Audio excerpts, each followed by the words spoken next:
We're surrounded by all these invisible systems that kind of just run our world.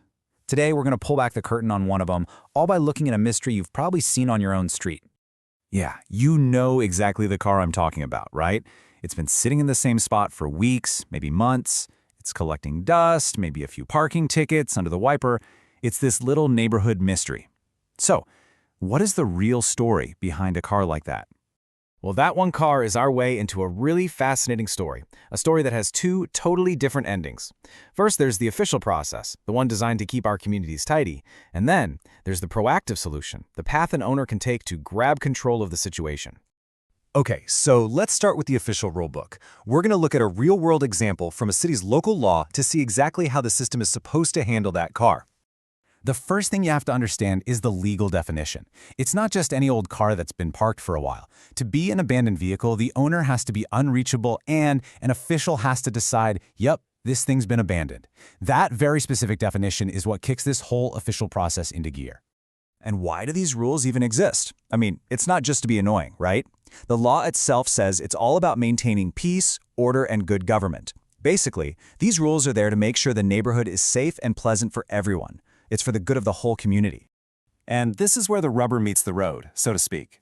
The law makes it a specific offense to leave an abandoned vehicle on public land. And the penalty? 15 penalty units. Now, a penalty unit is just a way for the value of a fine to change over time. But trust me, 15 of them adds up to a very real, very concrete fine. Oh, and it can get even more complicated because that one car could actually be breaking a bunch of rules at once. Was someone trying to fix it on the street? Is it making the area look like a junkyard?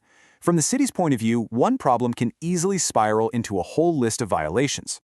So if you're the owner of that car, just hoping the problem goes away, well, that is not a great strategy. Let's look at what actually happens when those official notices start piling up on the windshield. And here's the big one. This isn't just about money anymore. It's not just about the fines racking up. The city has the actual power to physically remove your car. We're talking towed and locked up in an impound lot. So there you have it. The official path is all about fines, penalties, and eventually watching your car get hauled away on a tow truck.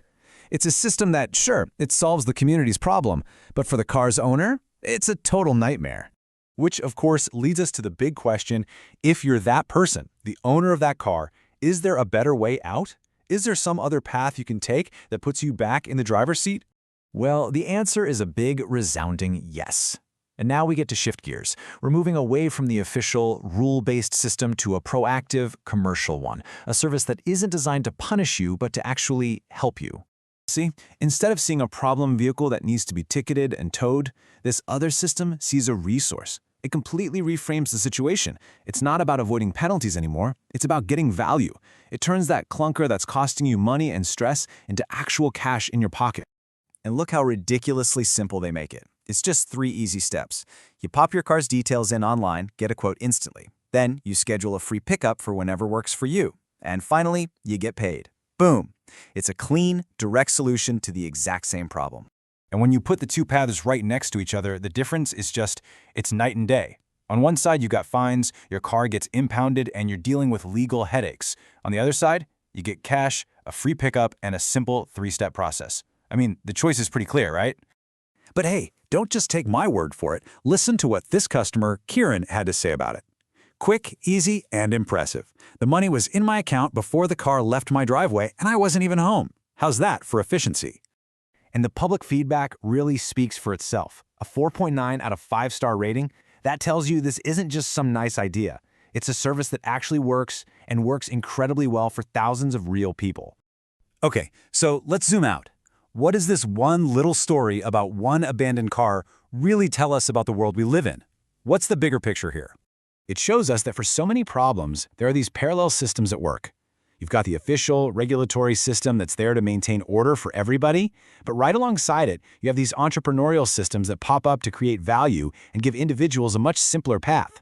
And you know what? We kind of need both. And that leaves us with one last thought. Now that you've seen this one in action, what other hidden systems can you spot in your own life? What are the unseen rules and